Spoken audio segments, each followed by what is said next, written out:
Hello students, today I am going to discuss about the different breeding methods of plant breeding, and different breeding methods will be covered under the following heads: crops, whether it is applicable in self-pollinated, cross-pollinated, then who has developed this, the scientist who is behind this breeding method, then when the selection is done, F2 generation, F3 generation, F6, at what time we are going to selection is going to be done, किस समय किया जा रहा है. And another point is modification.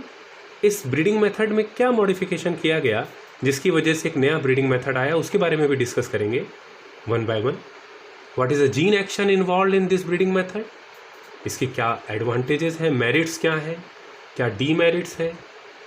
Apart from this I will cover few more points under the remark, जिसमें कि जो which is the left over part I will cover under the remark.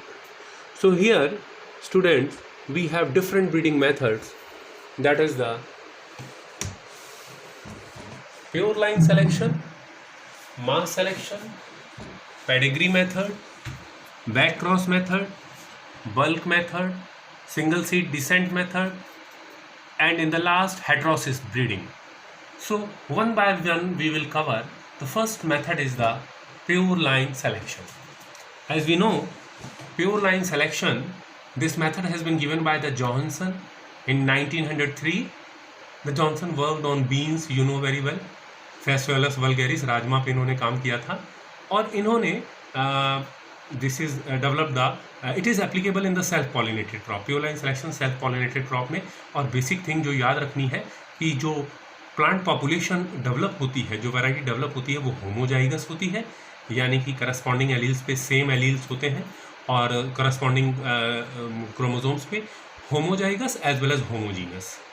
So basic thing is involve in the pure line selection is the progeny test, यानी कि the pure line में जो progeny जो selection of plant किया जाता है, that is done on the basis of the performance of the progeny. So progeny test इस pure line selection के पीछे बेसिक मेथड एक्टिवेट रहता है. और इस मेथड में एक बात यहाँ पर याद रखनी है कि 3 पॉइंट्स इसमें होते हैं. Pure line is the progeny of single self fertilized homozygous individual. तो 3 शब्द याद रखने हैं आपको. सिंगल, सेल्फ फर्टिलाइज्ड और होमोजाइगस इंडिविजुअल आपको डिफाइन करता है what is the pure line. So base population में जो भी वेरिएबिलिटी होती है उसको हम यूटिलाइज करते हैं, और after utilization is what we are doing, we are doing the selection. अभी इसमें जीन एक्शन की अगर हम बात करें तो gene action which is involve is the additive gene action is involve in it. Merits easiest method है. आप जो भी पॉपुलेशन, प्लांट पॉपुलेशन होती है, जो भी उसमें वेरिएबिलिटी होती है, उसके बेसिस पे आप फिनोटाइप बेसिस पे प्लांट सेलेक्ट कर लेते हैं, और उसके बाद उसकी प्रोजेनी परफॉर्मेंस देखकर उसको फाइनल सेलेक्शन दे देते हैं. The demerit of this method, pure line selection में जो इसकी कमी है कि it is not applicable in cross pollinated. तो क्रॉस पर परागित फसलों में यह मेथड लागू नहीं होता है. And remark in this method I can say narrower adaptation, variety which is developed with the help of the pure line selection having the narrow adaptation. Wider because it is a homozygous and homogeneous. जैसे मैंने बताया homozygous और homogeneous आएगा, adaptation will be a narrow. और बहुत सारी varieties में नाम नहीं बताऊंगा. 1960, 1970, 75, 80s तक जो भी वेराइटीज़ डेवलप हुई, NP सीरीज इन वीट है, और type 1, type 2, type 3 in pulses है. सभी varieties with the help of the pure line selection only has been developed. So this is the method regarding the pure line selection. Next method is a mass selection. This is the mass selection method. Mass selection, as you know, it is the mass. We are not doing any progeny testing. Progeny testing has not been done. Mass selection, self-pollinated crop, cross-pollinated crop, as well as often cross-pollinated crop. तीनों ही category में applicable है, और oldest breeding method है ये. सबसे पहले हमारे जो शायद फोर फादर्स यही करते थे, जो भी अच्छे प्लांट्स होते थे उनको सेलेक्ट करके उनकी बल्किंग कर देते थे. तो प्योर लाइन में हमारा जो कंपोजिशन होता था वो होता है होमोजाइगस और होमोजीनस, जबकि मास सिलेक्शन में homozygous but heterogeneous. This is the composition याद रखना है जिससे आपको बेसिक पता चलेगा, होमोजाइगस बट हेट्रोजीनस। तो बेस पॉपुलेशन में फिनोटाइप बेस पे आप सिलेक्शन कर लेते हैं अच्छे प्लांट्स का, और अच्छे प्लांट्स का जितने भी अच्छे प्लांट्स होते हैं उनके सीड का you are mix together all the seeds of the good plants. इस मेथड में मास सिलेक्शन में एक गार्डनर साहब ने एक मेथड, एक मॉडिफिकेशन किया था, दैट वाज एक new method has been developed, that is grid method.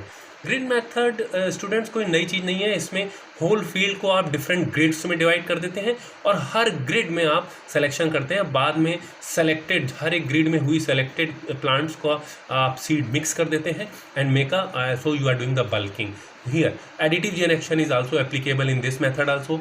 And then major, अगर if I say what is the merit, तो जो भी आपकी प्योर लाइन मेथड से जो वैरायटी डेवलप होती है समय के हिसाब से, अगर उसमें कोई डीमेरिट आ जाती, कोई मिक्सचर आ जाता है ड्यू टू म्यूटेशन या मैकेनिकल मिक्सचर, तो वो वैरायटी डिट्योरेट हो जाती है। In that case this mass selection method is helpful in the purification of the existing pure line variety. This is the merit of the this your bulk method, okay, mass selection method. Another one is demerit है कि it is major demerit in this method is there is no control over the pollen parent. अगर pollen parent कोई भी एक inferior parent अगर pollen parent अगर आपका आ गया, तो that parent will distribute its pollen all across the field. So this is the negative point. तो एक तो आपको पहले भी बता दिया है कि homozygous है और heterogeneous है, तो you will not come to know from where which is the culprit. So this is the major negative point in this mass selection. So this is the problem. As I told you कि homozygous होता है but heterogeneous होता है, तो heterogeneous होने की वजह से ये वाइडर एडेप्टेशन, जबकि प्योर लाइन में मैंने बताया था आपको होमोजाइगस होमोजीनस होता है तो वहाँ पर नैरोअर एडेप्टेशन होता है, it is having wider adaptation. ये इसका प्लस पॉइंट है। नेगेटिव पॉइंट आपको बता दिया है कि आपका not control over the pollen parent, negative inferior pollen parent अपना गड़बड़ करेगा। And here this method depends on the breeder skill, अगर ब्रीडर के पास स्किल है तो he will definitely select. I already told you homozygous और आपका heterogeneous population. Next method is a pedigree method. So pedigree method is the most efficient method in which the approximately 70% varieties which has been developed in India, लगभग 65 से 70% variety pedigree method की help से ही develop की गई है। इसका दूसरा नाम कई बार पूछा गया है ये BHU और दूसरे एंट्रेंस एग्जामिनेशंस में भी। This method is also known as cosmetic breeding method. Cosmetic breeding method means already variability जो है इसके बारे में अभी हम डिटेल करेंगे। It is applicable in self pollinated crop pedigree method, और इसमें आपको एक्सटेंसिव टेस्टिंग करनी पड़ती है, यानी कि अगर 10 से 12 साल लगते हैं उसके बाद 3 से 4 साल जो इसकी टेस्टिंग करनी पड़ती है, whether it is performing well all across India या all across zone are not. That very easy to learn who has developed this method, who is the person behind love. So dear student, love is the behind this breeding method and selection is done in the F2 generation। दो parents का cross करते हैं, F1 grow करते हैं। F1 में आप selection नहीं कर सकते क्योंकि there is no variation in the F1 generation। When we go for the selfing, then F2 generation is a generation where we go for the selection। space planting करनी चाहिए हमको F2 generation में। why? Because when we do the space planting, then only we will be able to go for the selection। तो F2 generation में selection करते हैं और space planting वहाँ करते हैं। अभी इसमें इस मेथड में पेडिग्री मेथड में जो मॉडिफिकेशन किया गया और एक नया मेथड डेवलप किया गया जिसका नाम है mass pedigree method.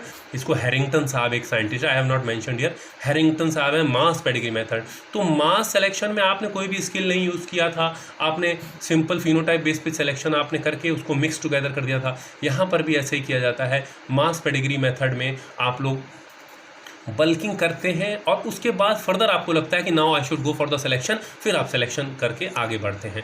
Additive gene action is involve in this pedigree method also. And the major point here कि in this method means pedigree method transgressive breeding and combination breeding both are involved। Transgressive means when we are making the cross between दो parents के बीच में cross करते हैं, फिर F1 grow करते हैं, फिर F2 और F2 में हम सिलेक्शन करते हैं, जैसे मैंने पहले भी बताया पेडिग्री में। तो यहाँ पर जो F2 में जो जनरल सिलेक्शन करेंगे उस सिलेक्शन में यहाँ ध्यान रखेंगे कि जो selected plants will transgress both the parental limits, यानी कि दोनों पेरेंट से अच्छी परफॉर्मेंस करेगा। That is the major point. तो ट्रांसग्रेसिव ब्रीडिंग यहाँ पर पेडिग्री में लगती है और कॉम्बिनेशन ब्रीडिंग भी कह सकते हैं। इसीलिए कहा जाता है कि पेडिग्री मेथड में we are dealing with the polygenes, we are most of the part we are dealing with the polygenes. और जैसे ईल्ड के लिए हम हेटेरोसिस चाहिए, यानी कि ट्रांसग्रेस चाहते हैं। कॉम्बिनेशन ब्रीडिंग का भी सहारा, तो दोनों टिक लगाने पड़ेंगे आपको पेडिग्री मेथड में।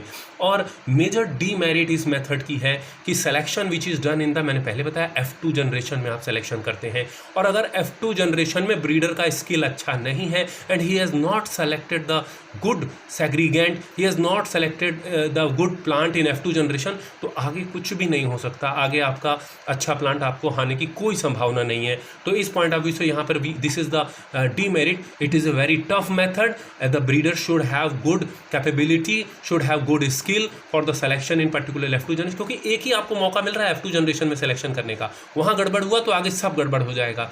And similar to the this one your आपके pure line selection, this is also having the narrower adaptations. और this is the major the remark I will tell you, loss of superior genotype due to the early selection, यानी कि आप F2 में ही आपको मौका मिल रहा है सिलेक्शन के लिए, तो अगर आपका कोई सुपीरियर जीनोटाइप आपका छूट भी सकता है अगर वहाँ गलती हो गई तो।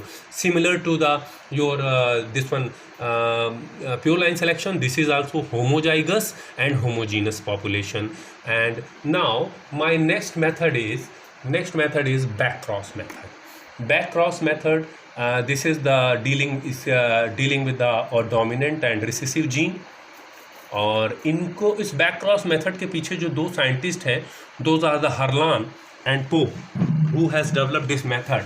हर्लान and Pope 1922। It is applicable in self pollinated crop and cross pollinated crop both. Self pollinated crop में समझ में आता है, लेकिन cross pollinated when we are talking about the heterosis breeding, we are dealing with the inbreds. So inbreds, if there is any defect, for the defect elimination we are doing the back cross, so it is applicable in the self pollinated and cross pollinated both।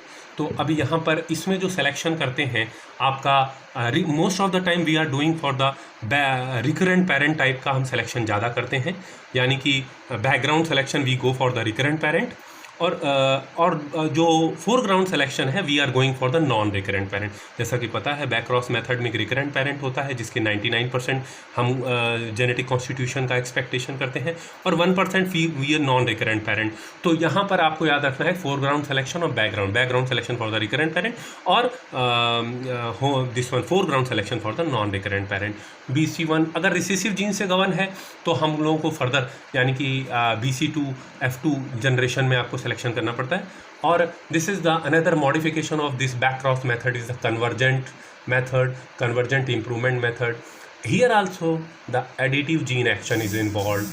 Basically this method is being used, suppose कोई variety बहुत अच्छी perform कर रही है लेकिन उसमें किसी particular समय के साथ कोई डिजीज ससेप्टेबिलिटी आ जाती है, so we are with the help of back cross we are taking the disease resistant gene from the wild type and transferring it into the existing variety। तो ये बैक क्रॉस मेथड से ही possible है, इसलिए back cross method is being used in the pre breeding also. Pre breeding में क्या होता है, यानी कि वाइल्ड टाइप जीनोटाइप से ही हम एग्जिस्टिंग कल्टीवर्स में डिजीज ट्रांसफ़र करते हैं with help of this method.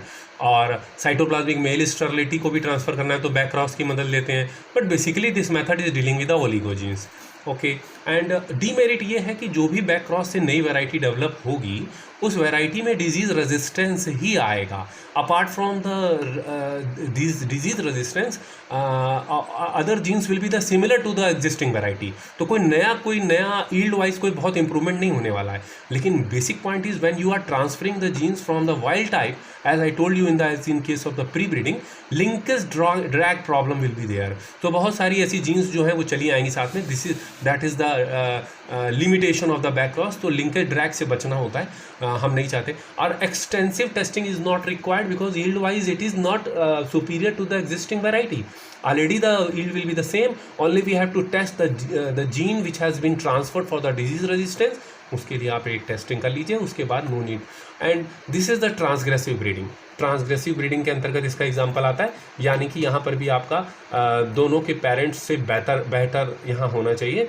The genetic constitution will be again same, homozygous and homogeneous। So this is all about the back cross method। My next method is the bulk method। Belk method, it is known as very evolutionary method, and it is given by the Nelson and Ahle.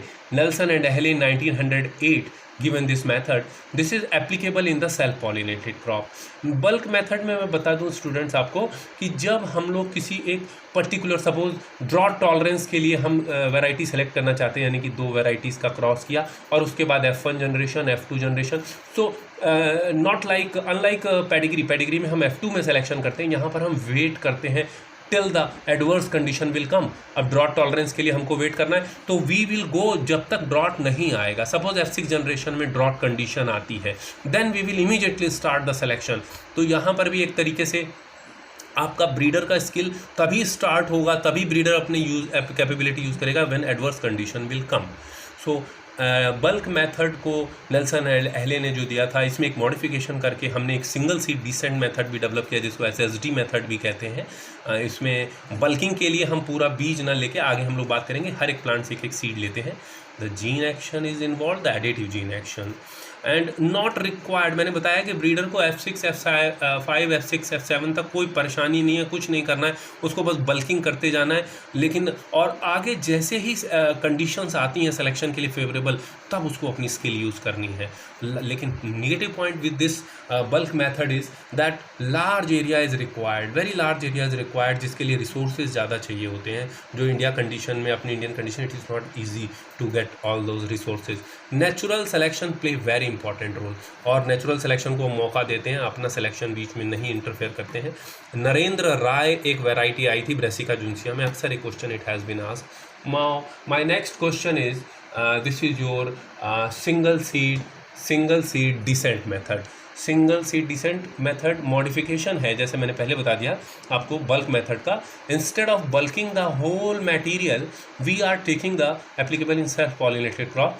एक single plant से केवल एक seed लिया जाता है. तो instead of taking the whole the plants and all the seed material from every plant, we are taking the single seed from the each and every plant. तो यहाँ पर रिसोर्सेज थोड़े कम यूज़ हो लगते हैं हमारे. गोल्डन साहब ने दिया था, this is here the same similar to the bulk method. F6 F7 generation में जैसे ही हमारी optimum condition for the selection आती है, वी आर दिस इन. अब यहाँ पर एक बात ध्यान देने की है कि F2 प्लांटिंग जो करी जाती है इसमें बल्क मेथड में, वो डेंसली करी जाती है. जैसे मैंने पेडिग्री में बताया था कि वो आपका जो पेडिग्री मेथड में जो किया जाता है, वो आपको काफ़ी प्लांट टू प्लांट काफ़ी डिस्टेंस रखी जाती है, स्पेस प्लांटिंग करी जाती है पेडिग्री मेथड में. लेकिन सिंगल सीड इसमें आपका जो प्लांटिंग करी जाती है आपके सिंगल सीड डिसेंट मेथड में, वो डेंसली करी जाती है, डेंसली प्लांटिंग करी जाती है. और बल्क मेथड में जो होती है वो कमर्शियल प्लांटिंग करी जाती है. तो 3 मेथड हो जाते हैं इसमें. पेडिग्री में आपको स्पेस प्लांटिंग, और बल्क मेथड में आपके कमर्शियल प्लांटिंग, कमर्शियल रेट में प्लांटिंग करी जाती है, और सिंगल सीड डिसेंट मेथड में डेंसली प्लांटिंग करी जाती है, क्योंकि ऑलरेडी आपने प्लांट्स बहुत कम लिए हैं कि एक सीड लिया है तो घना बोया जाता है. मॉडिफिकेशन ऑफ दिस मेथड जो है आपके recombinant inbred lines, nearly isogenic lines जितनी भी डेवलप की गई हैं, वो सिंगल सीड डिसेंट मेथड में ही हल्का बहुत मॉडिफिकेशन करके इट हैज़ बीन डेवलप्ड. सो उसके बाद additive gene action is applicable. सभी जितने ब्रीडिंग मेथड्स अभी तक मैंने बताए हैं आपको, सभी में जीन एक्शन एडिटिव ही लगेगा. जहाँ नॉन एडिटिव लगेगा, मैं आ रहा हूँ उस तक point. Rapid arrange advancement of the generation, यानी कि हर एक प्लांट से केवल एक सीड लेते हैं, तो रैपिड क्विकली हो जाता है, स्पीडली हो जाता है. इसमें भी नीड्स स्किल, और स्किल की ज़रूरत होती है. हर एक प्लांट का आपको सीड लेना पड़ता है, लेकिन चांस फैक्टर भी रहता है कौन सा आप सीड ले रहे हैं, क्योंकि सेग्रीगेंट्स होते हैं, डिफरेंट कॉम्बिनेशंस होते हैं, पता नहीं कौन सा सीड आपने उठाया, और हो सकता है कुछ अच्छे सीड आपके छूट भी सकते हैं इसमें. Used in the marker assisted selection, this method is used in the marker assisted selection as developed drills. बहुत कई बार क्वेश्चन पूछा जाता है, recombinant inbred lines, nearly isogenic lines. And last but not least, my next method is the heterosis breeding. So heterosis breeding is used in self-pollinated crop, often cross-pollinated crop और cross-pollinated crop. Basically it is used in the cross-pollinated crop. सबसे पहले heterosis breeding को cross मेज में use किया गया था. मेज इज ए cross-pollinated crop. फिर बाद में अब ये self-pollinated में भी, often cross-pollinated में भी. Very remarkable heterosis breeding. heterosis breeding को शल साहब ने दिया था 1914 में. In whenever we are talking about the heterosis breeding, then we are talking about the this one specific combining ability. तो दो इनब्रेड्स जिनकी आपस में बहुत अच्छी स्पेसिफिक कंबाइनिंग एबिलिटी है, उन दोनों पेरेंट्स का क्रॉस करके हम लोग एक हाइब्रिड डेवलप करते हैं। The only negative point is that it is useful for only once in a year, यानी हम केवल एक बार यूज़ कर सकते हैं। And gene action I am telling you, अभी तक मैंने आपको जितने ब्रीडिंग मेथड्स बताए सभी में मैंने आपको एडिटिव जीन एक्शन बताया, but here the gene action which is involve is non additive gene action, और जिसकी वजह से हमको हेट्रोसिस मिलती है, यानी कि superiority of the F1 over the parents, और बहुत अच्छी ईल्ड हमको 15 से 20% एडिशनल ईल्ड प्राप्त होती है। That is because of the non additive gene action. High vigour होता है, मेरिट इसका फ़ायदा ये है, but negative point merit we can not use the seed next year also, हमको हर साल नया बीज खरीदना पड़ता है। इसका एक्सेप्शन है कंपोजिट और सिंथेटिक वैरायटी, जो मैंने इस वीडियो में नहीं कवर किया है, later I will cover. So gives a maximum yield and the genetic constitution is heterozygous but homogeneous. Students, आप इसको समझने की कोशिश कीजिएगा, मैंने रिमार्क दिए हैं, हर जगह लिखा भी हुआ है, HH लिखा है। तो this is my topic regarding the breeding method, this is my, and I would like कि अगर आप इसमें कोई आपको चीज़ प्लीज़ इसको आप मुझे रिमार्क जरूर दीजिए, whether you like it or not, what are the lacuna left here. अगर कोई आपका सजेशन होगा I will be happy. Thank you very much, take care.